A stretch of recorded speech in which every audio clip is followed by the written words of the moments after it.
Khamenei की मौत के बाद भड़की जंग।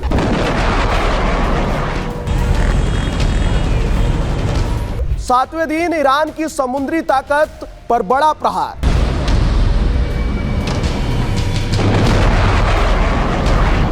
मध्य पूर्व में छिड़ी अमेरिका, इजराइल और ईरान के बीच जंग अब और भी खतरनाक मोड़ लेती जा रही है। सातवें दिन तक यह संघर्ष कई देशों को अपनी चपेट में ले चुका है और समुद्र से लेकर आसमान तक लगातार हमले जारी हैं। इस बीच अमेरिकी सेना ने दावा किया है कि युद्ध के दौरान अब तक ईरान के 30 से ज्यादा जहाजों को डुबो दिया गया है, जिनमें एक खास ड्रोन लॉन्चिंग जहाज भी शामिल है। अमेरिकी सेंट्रल कमांड के प्रमुख एडमिरल ब्रैंड कपूर के मुताबिक अमेरिका और इजराइल की संयुक्त कार्रवाई ने ईरान की समुद्री ताकत को बड़ा झटका दिया है। उन्होंने बताया कि जिन जहाजों को निशाना बनाया गया उनका इस्तेमाल हथियार पहुंचाने, समुद्री हमलों और घुसपैठ के लिए किया जा रहा था। डुबोए गए जहाजों में बड़े युद्धपोतों के साथ छोटे सैन्य जहाज भी शामिल हैं। एक ऐसा जहाज भी नष्ट किया गया है जो समुद्र से ड्रोन लॉन्च करने के लिए इस्तेमाल होता था और अभी भी समुद्र में आग की लपटों में घिरा हुआ है। इस जंग का दायरा लगातार बढ़ता जा रहा है। ईरान अब तक अमेरिका और इजराइल समेत 12 देशों पर हमले कर चुका है। इनमें UAE, Qatar, Bahrain, Jordan, Iraq, Kuwait, Oman, Saudi Arabia, Cyprus, Syria और अजरबैजान शामिल हैं। इन देशों में मौजूद अमेरिकी ठिकानों और रणनीतिक ठिकानों को निशाना बनाया गया है। वहीं ईरान का दावा है कि कुवैत, बहरीन और यूएई में मौजूद करीब 20 अमेरिकी सैन्य ठिकानों को नुकसान पहुंचाया गया है। हालांकि अमेरिका ने इन दावों की स्वतंत्र पुष्टि नहीं की है।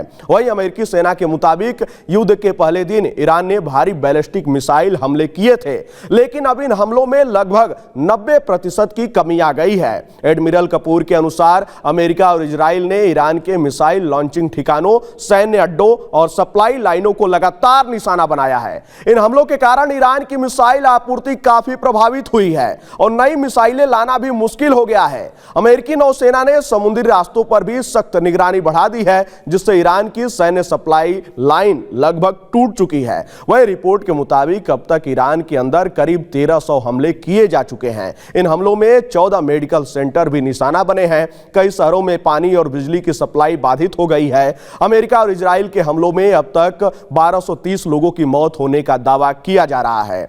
वहीं इजराइल की सेना ने भी कहा है कि उसने ईरान के 300 मिसाइल लॉन्चरों को तबाह कर दिया है, जिससे ईरान की जवाबी हमले की क्षमता काफी कम हो गई है।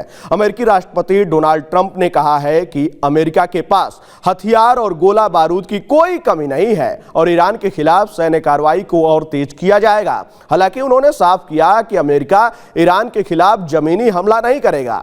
ट्रंप के मुताबिक जमीनी युद्ध में उतरना समय और संसाधनों की बर्बादी होगी। उन्होंने यह भी कहा कि अमेरिका ईरान में ऐसा नेतृत्व चाहता है जो क्षेत्र में स्थिरता और शांति ला सके। ईरान के supreme leader Ayatollah Ali Khamenei की हत्या के बाद वहां नए नेतृत्व को लेकर भी चर्चा तेज हो गई है। ट्रंप ने साफ कहा है कि ईरान को अमेरिका को शामिल किए बिना नया सुप्रीम लीडर नहीं चुनना चाहिए। उन्होंने यह भी संकेत दिया कि खामेनेई के बेटे मुस्तफा खामेनेई को उत्तराधिकारी बनाए जाने की संभावना पर अमेरिका सहमत नहीं होगा। ट्रंप के मुताबिक अगर नया नेतृत्व भी पुरानी नीतियों को जारी रखता है तो आने वाले वर्षों में अमेरिका और ईरान के बीच फिर टकराव हो सकता है। अब देखना होगा कि आने वाले दिनों में अमेरिका और ईरान के बीच का ये जो टकराव है वो किधर का मोड़ लेता है।